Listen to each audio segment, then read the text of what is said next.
Elizabeth. And then Jerry McKinnon. I'm Edgar Kanarik, and addressing to you, aren't they all honest men? Shouldn't we have great faith in all you people who are up there? Would you ever be dishonest with us? All right, now, when the votes were counted, I'm just going to give you, we had to sit back. Other people who participated in the protest had no input into the protest. Well, I'll be, my little snippet of oratory now. I'm going to refer to the CCSD as they, since they pretend to listen to those who are paying their salaries, but they rarely do. On the 14th of July, the Vet Hall was packed with concerned citizens. They're not here now. They're faded away. Isn't that what you wanted? Those citizens eagerly awaited the results of the 218 protest. 80% of those who spoke out were against the rate increase, and they were against that balloon $8.1 million, which is a debt issuance, a disturbing would-be expense, which underscores their presentation of today. Amazingly, the board, after 10 days of counting, Florida and Ohio accomplished their nefarious vote rigging in less time. They again, and that's the CCSD, claim the vote cannot, the count results will not be available before the end of the month. If then, we're really difficult with this counting. Today, dismissive of you, the public, not even faintly mentioning the 218 until it came by in the last 10 or 15, 20 minutes, they carried out their infamous desal project. If they persist in stalling and blocking the 218 protest, a possibility of litigation will ensue, not only wasting money, which we all will be paying for, they, the CCSD, particularly the legal department, may be subject to criminal charges, penalties, and a possible jail sentence. The CCSD basically is wasteful, they're inept, and financially incompetent, period. Mr. Kanarik? Yes. I'm one of the they. Yes, Are you accusing me of violating the law? I didn't. You said CCSD is they. I'm accusing Greg Sanders of accusing the law. Did you accuse me of violating the law? Who are the they? They is you, yes, is that right? So you're accusing me of violating the law? Oh my gosh, would I dare a lawyer to do that? I hope not. Oh my, that would be something, wouldn't it? Now Greg, you should recuse yourself from any project that concerns desal, period. You know the firm you're working for, you're up here to put that project through. If you... I beg your pardon? You're not that way at all? I beg your pardon. What are you accusing me of? Well, what are we going to do? Get in the back and forth? Let's have a debate. If you want to know what I do in my professional life, let's have a debate. Let's talk about it. No, I'm not talking. If you're accusing me of somehow doing something illegal or unethical, let's hear it. I'm not. And you better have the facts, buddy. You better have the facts. Is that right? Well, let me give you time on that, all right? Possibly give me time on that. I've finished what I have to say. The public out there will hear it. You've come back at me, and I've deferred to you, whatever you want. You can't stand there and say anything you want without expecting to be challenged. The First Amendment has its limits. What did I say that accused you of something? Tell me what exactly. Because you're vague? You had nothing to do with the vote. Did you sit in with the League of Women's Voters? There happened to be one woman when I went there several times. Well, you're conveniently changing the subject. No, I want to know what you have. Where did I accuse you of rigging the votes? Are you in one block, in one unison? I'll remind you of what you said. You said they means the CCSD. Wow, that's general. I'm the legal department. I am a part of the CCSD. Order. Do not You interrupt from the back of accused the the room. Sit down. CCSD of doing illegal things. What are Possibly. they? What are they? The word was possible. What are they? All right, what are they? You're making these serious accusations. Do it now. What All right, did the I will tell you CCSD what. do I will that's tell you illegal? what. Yes, I will tell you What's the what. evidence? All right. The evidence here is a protest was put out, okay? A protest that was voted on by the state of California. The participation in that protest, if you had been clear and transparent and honest about it, you would open up this hall and you would have had a voting booth said, are you for the rate increase or not? But instead you let people hack the streets, go door to door, you didn't even know what the heck was happening out there, and you let us all find our own way. And that's now, illegal? I'm saying this. Let me just finish. Is that illegal? All right, let me finish what I have to say. They were not. They did their work. They got 2,500 signatures. Now, here's the thing. Those signatures were verified as best as they could, all right? As best as they could. Now, when I went in and saw the people who were counting the votes, there were 2 women from the Women's League, and the next time I went there was 1 woman, and she was kind of bent over, and incidentally, the Women's League voted against the 218 protest, I think, in 1996. They didn't want California 218 protest. So here you have a window of democracy, and that's what you have to understand. This was a window of democracy for people. This is something that is unusually rare. No, let's go. Don't put yourself on the hot seat and say, am I accusing you? You know, you want to get this into a legal entanglement? Is that your purpose? Is it really? Is that it? Is it my turn to speak now? Not yet, no, I'm not finished. All right, to continue this, I'm saying if you yourself believe any kind of your democratic action, this is something that just doesn't happen. We have a corrupt administration, 80% of the people know it, and they're quelled. You're accusing somebody of corruption. What is the evidence, Mr. Kanarik? What is the evidence? You can't stand up there and make these wild accusations without having some evidence to back up what you're saying. What is your evidence? What was the accusation? Should I read it to you? You just said that the administration is corrupt. I did not say that. Why didn't you learn to listen? You haven't listened to a lot of Is that not what I you said said? possible. I said possible. Oh, I see. You know what the word possible means? Okay. It means perhaps yes, perhaps no. Anyway, I don't think anybody up here heard the word because possible. I'm going to win, and you're going to win. So right you are if you think you are. Finished, okay? Thank you. Yeah, I get it. No. The next speaker is Elizabeth Bettenhausen, followed by Jerry McKinnon. Thank you very much, Madam President.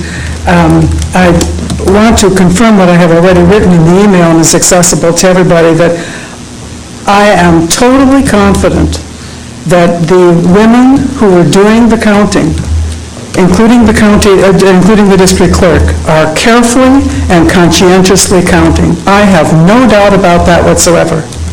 I also have no doubt about the fact that I have repeatedly requested the criteria from both the CCSD and the League of Women Voters by which the validation process would happen, and this has never been put in writing, although there have been some oral allusions to possible standards. I don't want to talk about that. I want to say that I was in this room on Sunday, and 924, 927 was a fantastic art exhibit. I will be here tomorrow and Saturday when the Cambria Library will offer tremendous books for sale in this room. And I will be here next Saturday when Green Space has this spectacular art exhibit and auction to support the environment, including steelhead trout, I have no doubt. I don't know who takes care of this room. I know it's your responsibility as a board. I thank you for your general responsibility. But I want to thank whoever it is who daily works to keep the Veterans Memorial Hall a great place for the community to hold events especially my favorites, art and literature, and my second or third favorite, the CCSD board meetings. Thank you. Well, they're right behind you, Elizabeth. Thank you. That would be Carlos Mendoza and Richard Fishback and Ben Bohr. And obviously Brian Bodie leads that charge as well. So Carlos is in the back. Richard works on Sundays and Mondays, so you ensured 7-day service. And then Ben Bohr leads that function. I'm sure if you say it to them personally, Elizabeth, they'd appreciate it even more. Yes, I'm sorry, Peter. I would like to say over the 15 or 16 years I've been here, this room was not really a nice place to meet 16 years ago. It needed a lot of refurbishing. This is a night and day situation compared with 16 years ago. And it's due to the people that work here, it's due to district policy, and all along the line people have really attempted to bring this place up to the standard we have today. I very much appreciate it. Of institutional history. And we can't forget the volunteers from the Rotary and all who have made the improvements with the window shades, the curtain, stage curtain, the lighting, and all of that. So I'd be remiss if I didn't mention that as well. Those were local. Yeah, but Tammy, my wife is very upset, and I have to agree with her. We want that thing back up on the wall, that stagecoach thing. I'll get two of your colleagues to direct me to do that, and we'll do that. Come on, colleagues, we want Got a that. flag. I don't even know if we have it. I'll have to check with Ben. Okay, Jerry, Mary Webb, and then John McKinnon. Those are our three final speakers.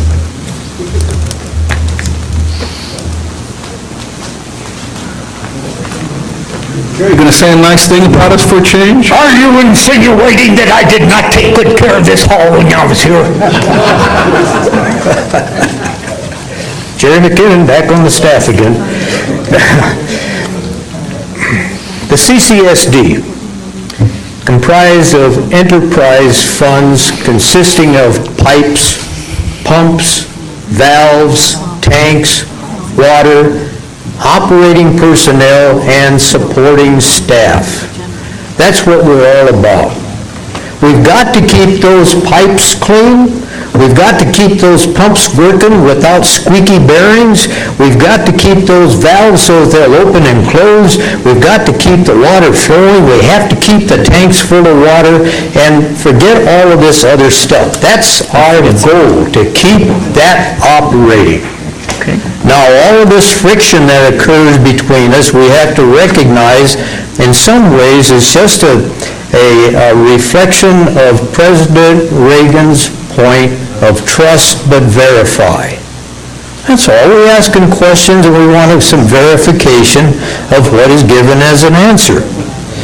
Now, when we look at today's Cambrian, Joan Colvin said Tuesday, July 22nd, that if the protest prevails, that ends it. Then at some other time, we'd have to decide if we want to go for another rate increase. Nothing can be done. No capital improvement projects. If you're going to finance things, you have to have a demonstrated reserve and balanced budget. We haven't been able to get the community to see, accept, or want that. That is so far from the truth. We want a balanced enterprise budget that includes a built-in reserve to accomplish certain things. We want prioritized items on the capital improvement and the capital outlay, knowing what we're paying for. And we want the affordable rates to keep the water flowing in the pipes, the pumps operating, the valves working, and the tanks full. That's all we're asking for. Now, when we look back at the history, we see that it was proposed at one time with the Black and Veatch to increase our rates, or maybe 60, 70% over a period of time, and that was rejected, and immediately, well, that's a strong word, but it didn't take much time after that until you came up with this proposal that comes up as a 27%. And once again, we find that some of the community is rejecting that. Rejecting it on the grounds that there's an $8.1 million loan included that did not have the approval of the community, that there's $3 million in there to refinance a project that's already completed. Some way or another, the word didn't get to us as to really what it is that you wanted to do. Now, at a particular Wrap time... up, Jerry, please. I'm sorry, but I got to say this, at a particular time, the Rates Committee of the CCSD proposed 15% increases, which would accomplish the same things that we all want to accomplish. But you didn't pay any attention to us. Now, why is it that we can't develop a system where the community can sit at the table and discuss finances with your staff, so that the citizens can go away understanding the process? That's not smoke and mirrors. It's just wanting to be an informed, intelligent group of people. Please don't think that it's all washed out. We could give you next week our proposal for a rate increase and sit down with you and discuss it and refine it, whatever is necessary to make it work. But at least the knowledge is there on both parts. Don't think that it's over with, that we can't do anything, because you have a group of people who are very willing to work with the board to keep the water running through the clean pipes and the tight valves and the whole operation. Don't set us aside. We want to work, we want to help with. Thank you very much. Mary?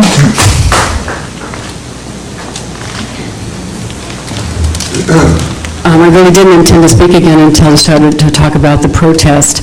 I was down there every single day when they started counting on Tuesday, and it really took about 4 days before the League and the CCSD staff got done with all the sorting by address and getting all the names in order and trying to look at signatures and all those things. It was really Friday was the first day that they were actually going alphabetical by street name, where I could follow my own database and see what they were pulling out and maybe why they were pulling a ballot out, and it was really the most informative day was Friday. They went from A through F on street addresses. On Friday, Art said that the staff needed to come in over the weekend and look at some of the questionable protests and do some more reviewing, but the League of Women Voters was not going to be there over the weekend. So I thought, well, and obviously they needed to be in the CCSD offices, so the observers weren't able to go in on the weekend, which was kind of fine by me because I really needed a break. On Monday morning when we went in, we actually discovered that the League of Women Voters was invited to disposition more of the ballots over the weekend, and what had happened basically is they moved through the street addresses G through Z on Saturday and Sunday. So basically I missed out on every conversation, on every ballot as of Saturday and Sunday. I'm not accusing anybody of doing anything wrong. I don't think anybody else is either. It was just that that was really the most productive point of when they were actually looking at the ballots, and I wasn't able to actually see it all, but they did. On Monday, it was more of a cleanup kind of a thing where they were pulling out other ballots and talking about things that we couldn't figure out what they were talking about anymore because we had obviously missed the Saturday and Sunday conversations. If any ballots are thrown out for signature verification or something like that, we asked Art, and I hope that we will have maybe 10 days or 15 days where we can contact those CCSD ratepayers and have them produce a canceled check, something simple where they've written a check to the CCSD and their signature is on the check, and maybe that'll verify that they're a ratepayer. We did notice that the CCSD record and the CCSD databases are lacking. I think they need to be updated. The ballots that were mostly verified were verified on the county database, which is a database I was using. I had almost all those names on my database. The CCSD didn't seem to be able to find on their database. Thank you. Excuse me, Mr. Rudak, would you take a minute just for those people that they've come in another time, they didn't know the criteria? Just, we mailed the rate notice, Yes. and the criteria was printed at the time that they were doing it, and as I repeated it, it was in the very last page of the rates notice, and the only item you left out earlier was the fact that we were hopeful of getting statements, and we actually did get a few, where people would state why and what their interest was in protesting it. So the criteria were the portion of the rate increases, and it states here, a written statement of support or protest may be filed by the property owner and tenant customer with the district clerk at or before the time set for the public hearing. A written statement of support or protest must include, and itemized, the portion of the rate increases that are being supported or protested, the name of the property owner or the tenant customer, the service address, and the original signature of the property owner or the tenant customer. No copies will be accepted. So, Those are the four criteria. Four criteria. That by all the ballots are being reviewed for those. So the statement that our databases, were we slow? Yeah, we had connection problems. Art's already reported on that. Our system with regard to our billing utility accounts, Mary Webb does not have access to. She does not have that information.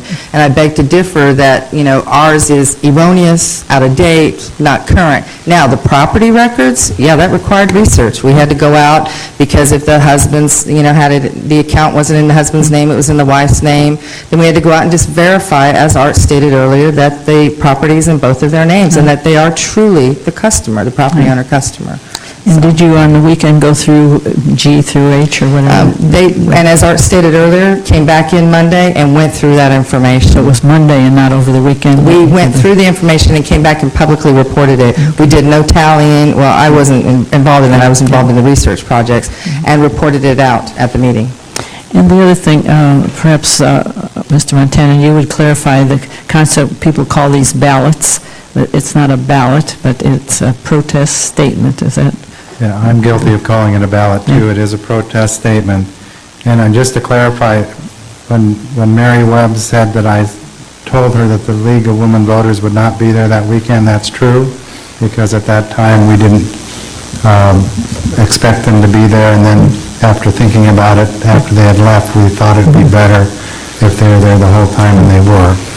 I also told her that we had trouble with our database because our database doesn't reflect exactly the property owners, and that's why we use the county database. She did offer to give us her information, which I said may be 100% accurate, but we have to go directly to the public records to be able to use them. All right, so we're working within a framework that's directed by the 218 process, and you're the legal counsel who advises us as to whether we're following the process properly, and in your mind, it's been done properly. Has been done properly, and when we send out a notice that identifies the criteria, that's the criteria that we use, and each agency may do it a little different, but as long as it falls within the law and the Constitution, then it's acceptable. Okay, thank you very much. Okay, the last speaker then is John McKinnon, and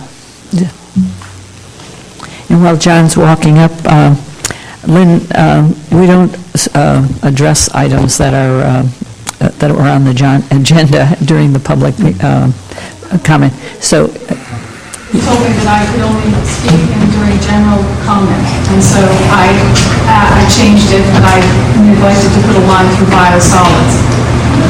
all right, well, we'll see from John. Put the line through biosolids, not under general comment, public comment. And subjects that are not on the agenda have not been discussed.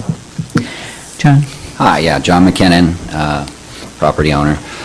Just to shed some light on something that was said, and also anything I say is not insinuating wrongdoing.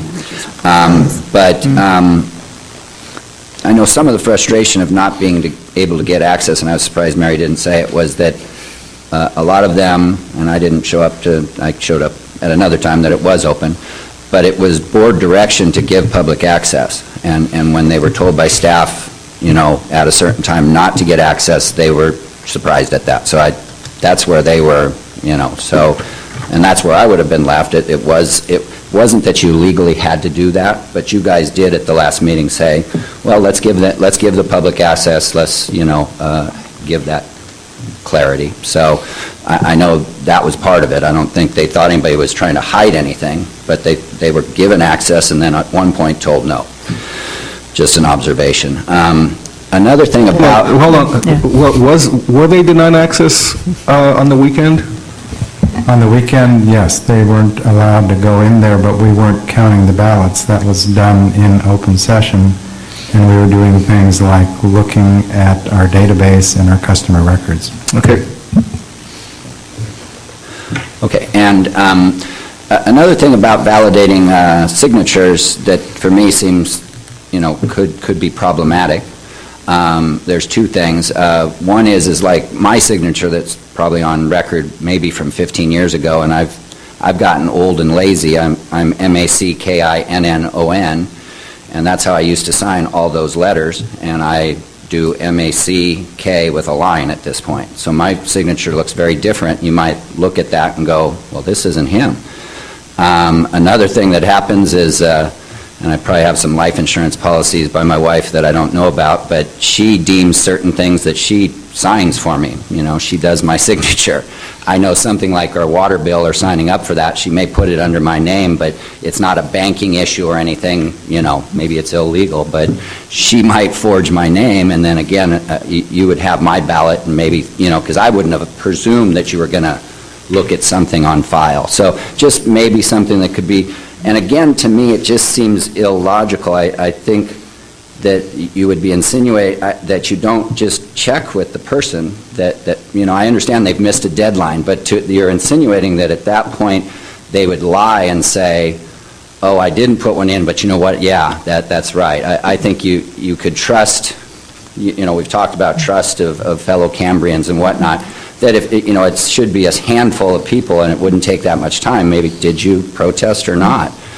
They would be perjuring themselves if they, wouldn't they, or if they said yes when they didn't. I don't know. I'm not a lawyer. John, could I ask you, would your wife be allowed to sign your name in a general election when you go to vote? She wouldn't there, because that would be a much more, important thing. But when you're just signing up for your water service, rather than wait for me and she's busy doing bills and what she has to do, she might do that. And but the protest vote that people sent in is like a general election.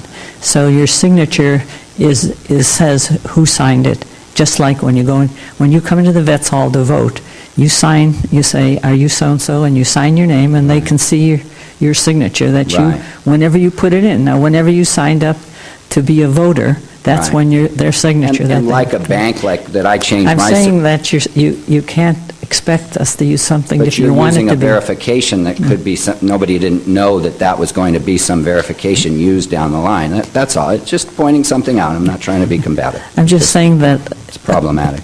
The person who can sign the protest vote is the person's name, just like in a general election. Not somebody else, not an alternate or whatever. So, that's my point. Maybe on the ballot is the correct signature, and the one you have is wrong. That's all. I appreciate what your comments, but part of the both sides are learning through this experience, and I appreciate your input that it's not about dishonesty, which apparently some people have a hard time with that. But 218 is a fairly new procedure in California law, so no one really knows how to do it. It's kind of like an election, but it's kind of not like an election. We need some form of verification, but we don't really know what. Right. So our staff is doing the best they can, and we recognize that it may not meet everybody's satisfaction. Yeah.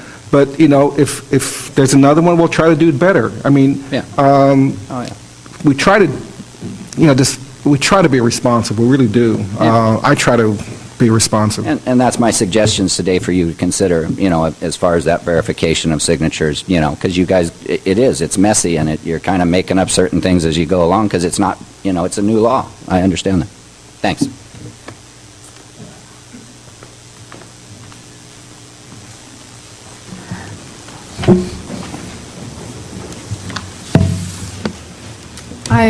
First, I would like to applaud the gentleman on Drake Street, Andrioli, I believe is his name, who filed a complaint, a report about the destruction, the habitat destruction that was needlessly done in the name of lot clearance, fire suppression, and what is a little wetland area. Doesn't really make sense to the extent that it was done. I had noticed when I went down there that an area that I frequently drive by it does look like a helicopter was inverted in the general vicinity, and that it was just blown out and destroyed.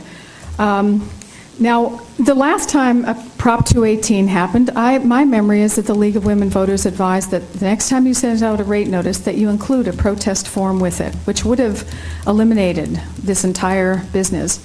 I believe it probably would have been a lot cheaper for you when you saw the number of protests that came in for you to turn around, send out another notice, and a rate thing, a response, a protest response for people to send in that you wouldn't have to verify.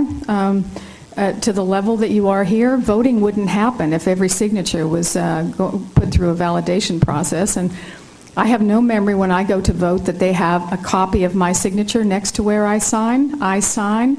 It is accepted in good faith that I am representing myself at penalty of federal offense for me to violate that. So I just think there's been some lack of facilitating of citizens' right to protest this rate increase. And for it to take, I called the county. How did they deal with Los Osos? They did the APN number and a numerical number before each APN number. So when they came in, they didn't have to even look at they just put them in 1, 2, 3 order. They could count and see who had sent in a protest, who not. I know that I just think you had some time to think about this based on what happened in November, and it doesn't reflect. And I hope that you will welcome the same level of scrutiny from the public that you are giving to our protests. It has not been my experience that you welcome the same level of scrutiny that you are giving to the public's protest. We'll end the public session. Board members have any comments? I have a question of legal counsel. We have a closed session this afternoon, and one of the gentlemen who stepped to the podium threatened the district with a lawsuit. Is it permissible to add that to the closed session agenda? If 4 of the members of the board vote to add it to the agenda because it requires 2/3 to place it on the agenda with a short notice, it may be added. The factual basis, I believe, would be the fact that we are in the process and probably won't have time after the next board meeting. I mean, we're in the process of dealing with the issue that was talked about under the threat right now, and it will be done before the next board meeting. So if 4 of the members choose to place it on the agenda, we can.